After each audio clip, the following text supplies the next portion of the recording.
Olhei para as minhas anotações e não gostei delas. Passara 3 dias na US Robôs e bem poderia tê-los passado em casa, lendo a enciclopédia telúrica. Disseram-me que Susan Calvin nascera no ano de 1982, o que significava ter atualmente 75 anos de idade. Todos sabiam.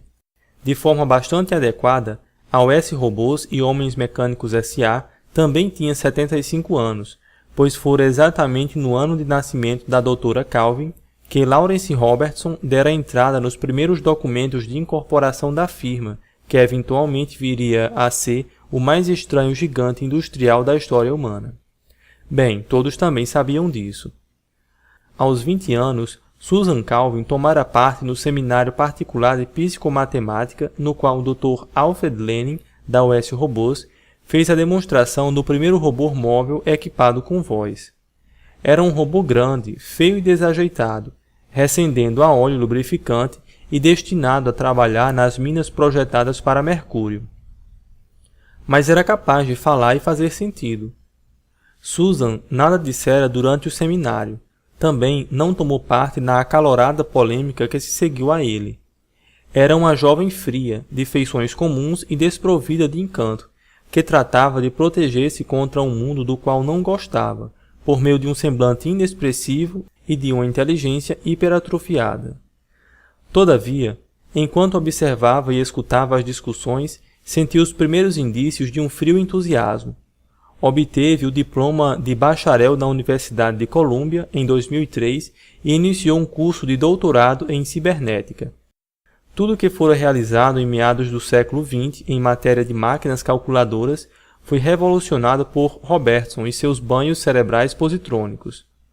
Os quilômetros de circuitos e fotocélulas deram lugar ao globo esponjoso de platinídeo de tamanho aproximado de um cérebro humano. Susan aprendeu a calcular os parâmetros necessários para fixar as possíveis variáveis no interior do cérebro positrônico e projetar no papel esses cérebros, de modo que as reações aos estímulos pudessem ser previstas com precisão.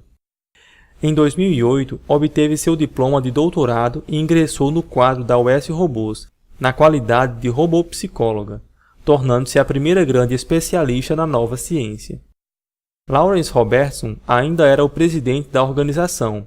Alfred Lenin tornara-se diretor de pesquisas. Durante os 50 anos seguintes, Susan Calvin viu a direção do progresso humano mudar e dar um grande salto à frente. Agora ia aposentar-se. Pelo menos procurava retirar-se do trabalho tanto quanto possível. No mínimo, permitia que o nome de outra pessoa fosse colocado na porta de seu antigo escritório. Isso, essencialmente, era o que eu conseguia saber. Tinha comigo uma longa lista de seus trabalhos e das patentes registradas em seu nome. Possuía os detalhes cronológicos de suas promoções. Em resumo, sabia todas as minúcias de seu currículo vitae profissional. Mas não era isso que eu desejava.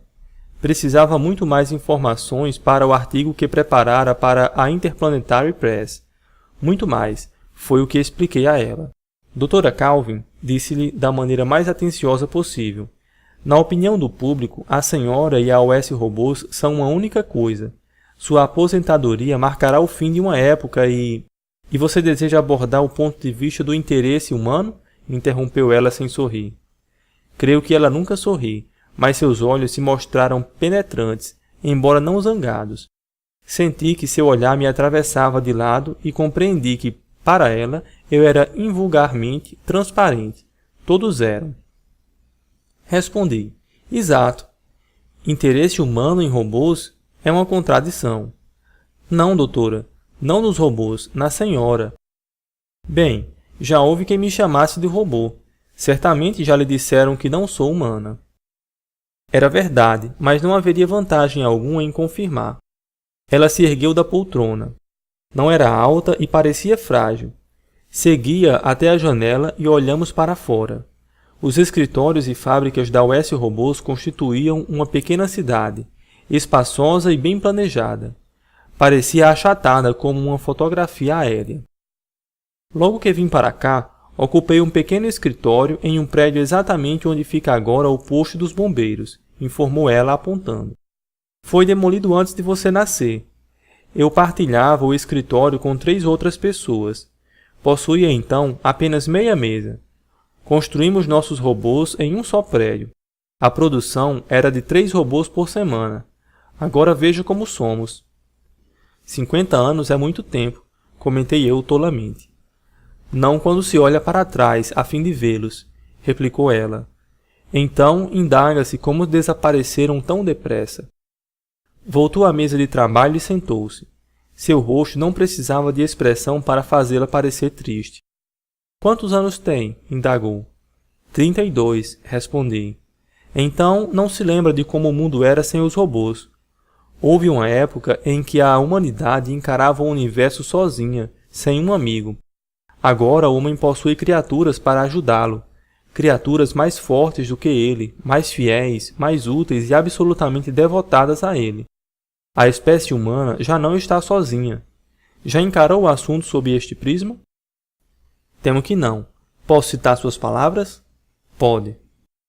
Para você, um robô é um robô. Engrenagens e metal, eletricidade e posítrons, mente e ferro, feitos pelo homem. Caso necessário, destruídos pelo homem. Mas você não trabalhou com eles, de modo que não os conhece. São uma raça mais limpa e melhor do que a nossa. Gostaríamos de ouvir alguma das coisas que a senhora pode contar, de conhecer sua opinião sobre os robôs. A Interplanetary Press alcança todo o sistema solar. A audiência potencial é de 3 bilhões de pessoas. Doutora Calvin, elas deveriam saber o que a senhora poderia contar sobre os robôs. Não era necessário induzi-la. Ela nem mesmo me ouviu, mas prosseguiu na direção correta. Poderiam saber desde o começo. Venderam-se robôs para uso na Terra, então, antes mesmo do meu tempo. Naturalmente, tratava-se na época de robôs que não falavam. Posteriormente, os robôs tornaram-se mais humanos e surgiu a oposição.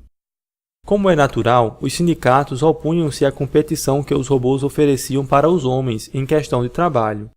Vários setores da opinião pública tinham objeções de ordem religiosa e supersticiosa. Foi tudo bem ridículo e inútil. Não obstante, existiu. Eu registrava todas as palavras em minha máquina taquigráfica de bolso, procurando ocultar os movimentos dos meus dedos. Com um pouco de prática, é possível registrar acuradamente sem retirar o aparelho do bolso.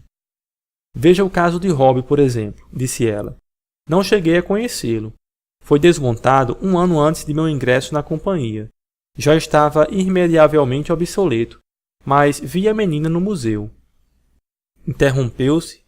Preferi não dizer coisa alguma. Deixei que seus olhos se enevoassem e sua mente voltasse ao passado. Era um longo tempo a percorrer. Ouvi a história mais tarde. Sempre que nos chamavam de blasfemos e criadores de demônios, eu me lembrava dele. Rob era um robô mudo, não tinha voz.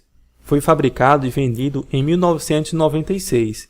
Era a época anterior à extrema especialização, de modo que foi vendido como ama seca. Como o quê? Como ama seca.